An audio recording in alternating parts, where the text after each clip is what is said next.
This week on Cloud Security Lab a Week, we're going to set up some new permission sets in Identity Center and set things up for our security team.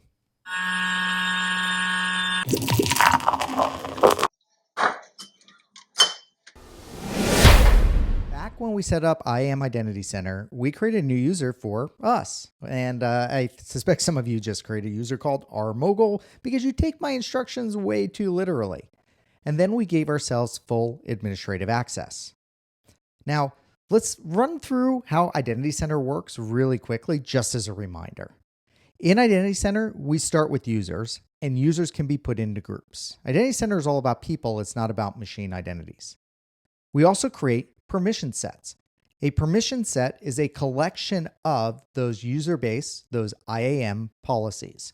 So if you think about it, we have users who we can put into groups, and we have policies that we can group together into permission sets. So for example, one permission set could have the IAM policies for dealing with Access Analyzer and App Flow and App Stream. And I can't think of any reason you put those three together other than the fact that they're all on the front page when you go look at the Amazon managed policies. Then we would assign that to a user and they would get that superset of permissions minus any deny rules that are inside any of those policies. So to enable access, you assign a user or a group a permission set at an account. And that's the key thing. The user or the group gets the permission set, and then that is tied to specific AWS accounts. Behind the scenes, Identity Center creates an IAM role in the account and attaches the selected IAM policies.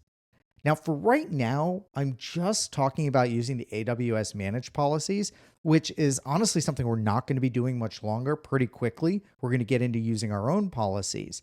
But when you use your own policy, Amazon has to handle that a little bit differently because the managed policy or the customer managed policy doesn't exist in the target account. So Amazon also has to go ahead and get that provisioned as well.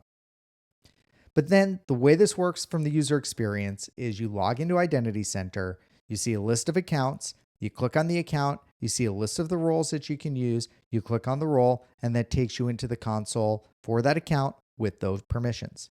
Now, if you got a bit lost here, you can go back and look at some of the prior lessons, the ones we have on IAM roles, on writing policies, and on how we set up Identity Center. And if you go to the blog post, I've got all of those linked there so you can see which ones are relevant for this particular lesson. Now, with that out of the way, let's talk a little bit about the security team. And this is really the core of the lesson today, now that we're done with the review. You are the security team because you're the administrator, you're the owner, you're the app developer, you're everything in your account. But for a minute, let's just pretend you work for a big company that has a security team because make-believe is fun, and I don't think Disney will create the whole of cybersecurity heroes. We'll just do it ourselves. Well, this lection is valuable even in our little lab accounts because one of the great things about AWS is we can switch personas, and we call that switching roles if you remember back in our IAM lectures. And we can do that for individual sessions. And then we're only using the permissions we need at that point in time. So we don't have to log in as administrator all the time. You can log in with a lower set of permissions, which is a really good habit to get into. And it's one that I want to start introducing as we're doing these labs. Now, today we're going to do a couple of things. We're going to expand our administrative access, and we're going to set up two new permission sets, basically roles. And we're going to assign all of those to ourselves, but we're only going to assign them to particular accounts where we need those permission sets. When we're in the meat of the lab, I'm going to explain how and why we've made all of those decisions. I'm going to give you a quick overview right now. But the actual names and the account mappings we'll get to in a minute. There's a few roles that I always recommend a security team have. The first is full read access. This has a read-only policy, and security should always have the capability to get full read access to an environment. Now, this can be controversial because it means the security team can also potentially see sensitive data. Now, why is this important? Well, it's important because if there is an incident or something bad happens, security needs to be able to go in and see what's going on. Believe it or not, in a lot of organizations, they want security to only work out of the logs and not log into environment. Why? Because app teams don't want security coming in and breaking things or exposing data that they don't think they should see. But I believe to my core that security needs to have the ability to have that level of access. Now, in our labs, we're just going to have it there. We're just going to use it. But in the future, I'm going to talk about you making this something that you can do with just-in-time permissions. And what that means is that somebody on the security team has to go through like a break glass process and request use of that full read role, and somebody else has to approve it, and only then if they gain access. You can do it manually, but in future labs, I'm going to show you how to do that in an automated way, and that's how a lot of organizations handle those things. Now, the next one, you definitely want that just-in-time access for, because that's a full admin role, full administrative, full read-write access, the exact same one we're using now as we build out our organization. Now, why should incident response have this? And again, this is the really controversial part. Well, if you're in an organization big enough to have an incident response team and a security team, that team is going to be the ones that get called at 3 a.m. when the attacker gets into your organization and is stealing your data. And unless you can fully support having somebody from that application team jump online and be able to respond and deal with that issue, security needs to be there. Plus, there's skills that security is going to have, such as how to contain an attack by understanding the different ways you contain an IAM role when it's being used actively for a session, that a developer or another normal administrator, I don't mean normal administrator in a disparaging way, I mean just an operations person, they're not going to know those details, just as security doesn't know how to do their jobs. So that's why that full admin role is so important. And we already have that role, but we're actually going to create another version of that role, or another group that you can use. Sorry, not a version of the role, but we're going to take another group so you can put people on the security team into that group, and you can assign that group admin permissions to things other than the management account, for example. And then lastly, today, we're going to create a role for managing IAM. By the way, I apologize for the blinking. I've got a contact that's bugging me. Don't worry, I'll go ahead and put the eye drop in a little later. And so the IAM role is going to be for managing IAM. Last week, we delegated the identity center to an IAM account. This is the role that we're going to have those operators use when they go in to manage IAM. And so it's going to have a special permission, which is only valid for allowing them to take advantage of that delegated administration for that management account. Now, in a future lab, hopefully it won't be too many months down the road, we're going to do one with a cross-account role. Now, here's a key thing to keep in mind. We have these identity center roles, which is a user logs into the portal and can go directly to an account with a set of permissions. But as a security team, we're going to have lots of tools and technologies we use in our security audit account and our security operations account. And those tools aren't going to be able to use those identity center roles. Instead, what we're going to do is create a cross-account role for incident response, so that when I log in to respond to an incident and I fire up my tools, I'm going to use that cross-account role to go ahead and have the permissions to do what I need to do to respond for that incident. That's just a little bit of a preview about what we're going to get into. And we're not going to do that today because it just doesn't fit in with our 15 to 30 minute lab limit. And it really is another topic we want to spend more time with. So you can get we're going to be focusing on creating a couple of those permission sets, creating the new groups, and then assigning those out. And yes, we only have the one user, but we'll have all the groups, and we're going to have all the permission sets, and we're going to have all the roles set up for us. As with many of these labs, it's going to make a lot more sense as you go through the labs and you get to see it in action, which is the whole reason we do this Cloudflare thing with a lab every week instead of just having a lecture. Now, I want to close by mentioning that you can get crazy with all sorts of additional slicing and dicing of permissions, and this does get to be a really big and complex topic. The set we're using today works well for our labs, and it will probably work for many of you in your production environments.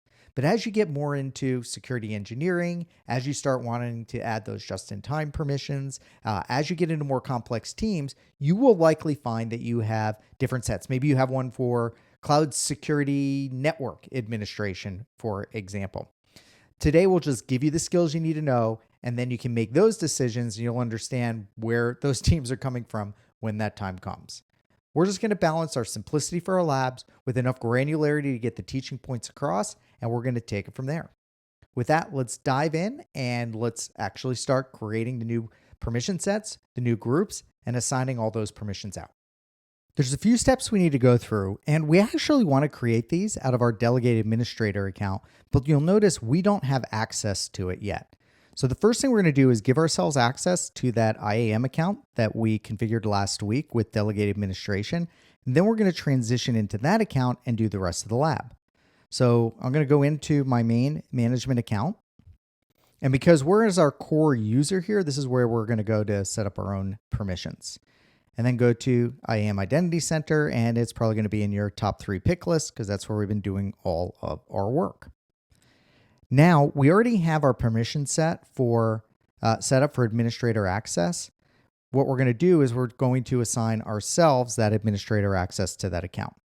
So I'll go down to security, and let's pick all of the security accounts just to make our life easier. And as long as we are here, I want you to click on workloads and our non-prod and that one account we made last week. So you should see 1, 2, 3, 4, 5 accounts that we're about to give ourselves administrative access for. Oh, looks like we already have it for log archive. So I'll uncheck that one. And there's 4 total accounts where we need to set up that administrative access. Then we're going to assign users and groups. And we're going to do our administrators groups. You'll see a little later in this lab, we're going to actually set up a separate security administrators group. And I'll click next. And the permission set is administrator access. Submit. Now we have to stay on this page as this cycles through and completes because this is a little bit of a wizard on the back end. That's all done. We have our green bar. Now, if everything worked well, let me close this window, a little bit riskier, and I'm back on my portal page. I'll click refresh. And we wait for the page to go ahead and actually refresh. Let me try that again. There we go. Now I've got access to all of these accounts. So the 6 accounts that we have things set up for. And within these accounts, I'm going to go to IAM and now go into administrator access to the IAM account.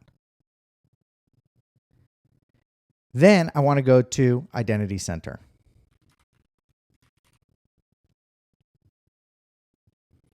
IAM Identity Center. And you'll notice, even though Identity Center was set up in our other account, in the management account, I now have all my settings and I can change my configurations.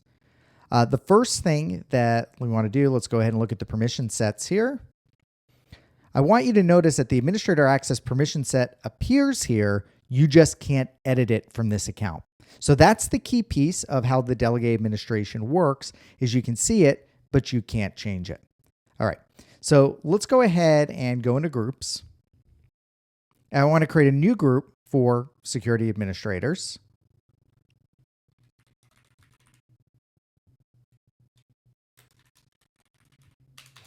And let's spell it right.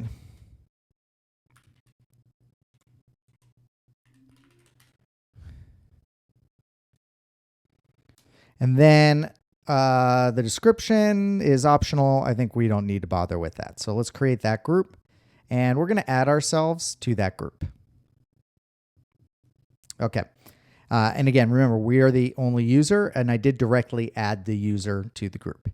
There's another one, though, I want to create, which is IAM administrators.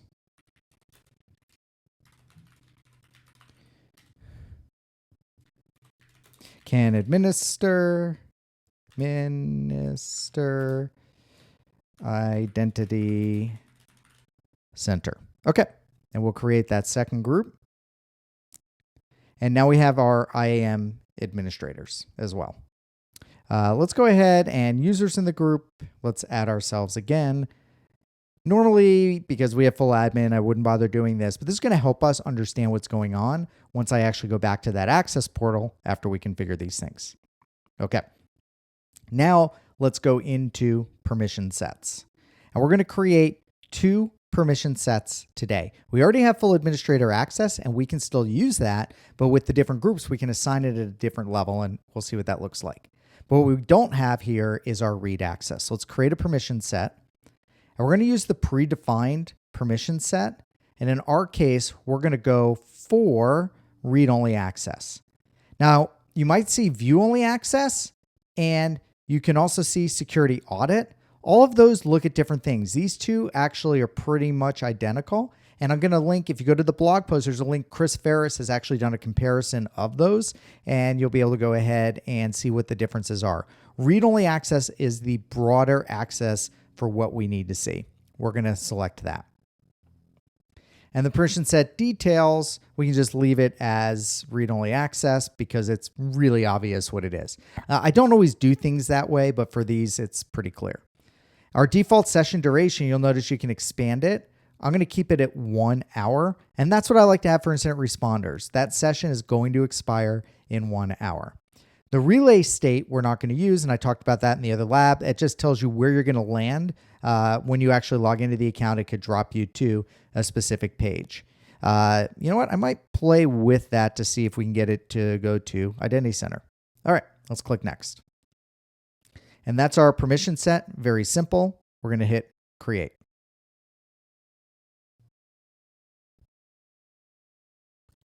Next, let's go create our permission set for our IAM Identity Center administration. So click Create Permission Set. And in this case, we're going to go with a custom permission set, and we'll click Next. Now notice these are all the different kinds of policies that can be part of a permission set. We haven't gotten into customer managed policies. We generally are trying to avoid using inline policies, and permission boundaries is a whole different thing. And if I click that down arrow, it'll show me a drop down with the AWS managed policies. Now I'm going to type in not SSS, SSO. Let me expand this out.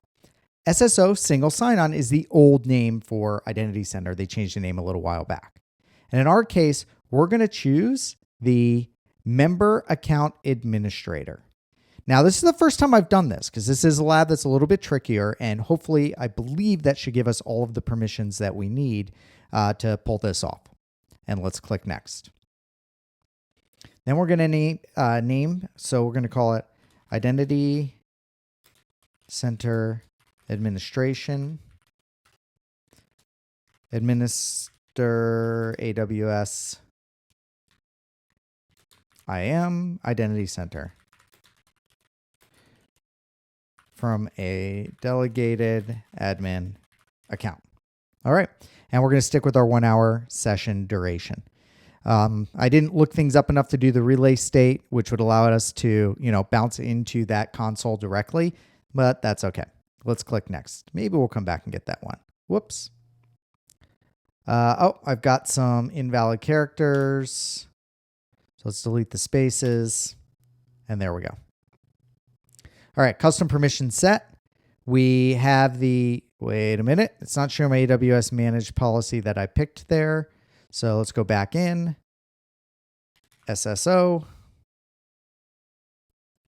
Expand it out. Member Account Administrator. Well, it shows it there. Okay.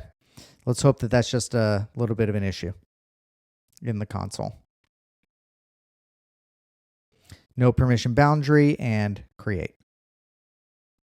All right, now that was a little weird in terms of how it set that up. So I'm going to go into Identity Center Administrator. Okay, it does have it. It was just a little blip in the user experience for the console.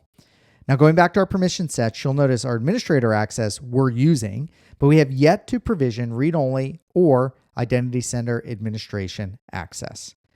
Now let's go ahead and do some of our assignments. As a review for our groups, we have an IAM group now. We have a security administrators group as well as our core admins. And for our permission sets, we have an IAM and we have a read only. Let's go ahead and assign these out. We'll go in a little bit of reverse order here. We're going to start with our AWS IAM Identity Center. And we'll click on IAM and assign users or groups. We're going to go with IAM administrators, that group.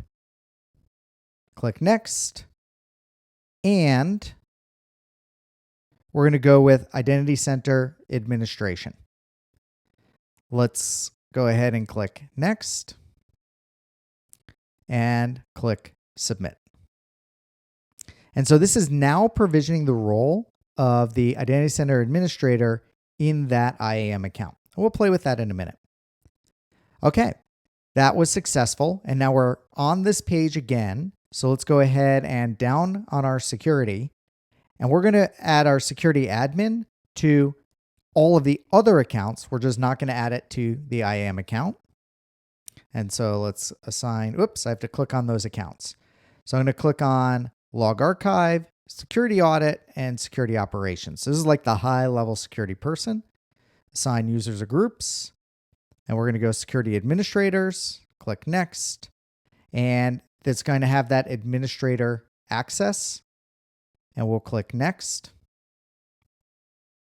Oh, looks like we can't do that from here. So let's just add our read-only access. We're going to create another. I thought you could assign those permission sets out. Turns out I'm wrong. So we'll get that fixed here.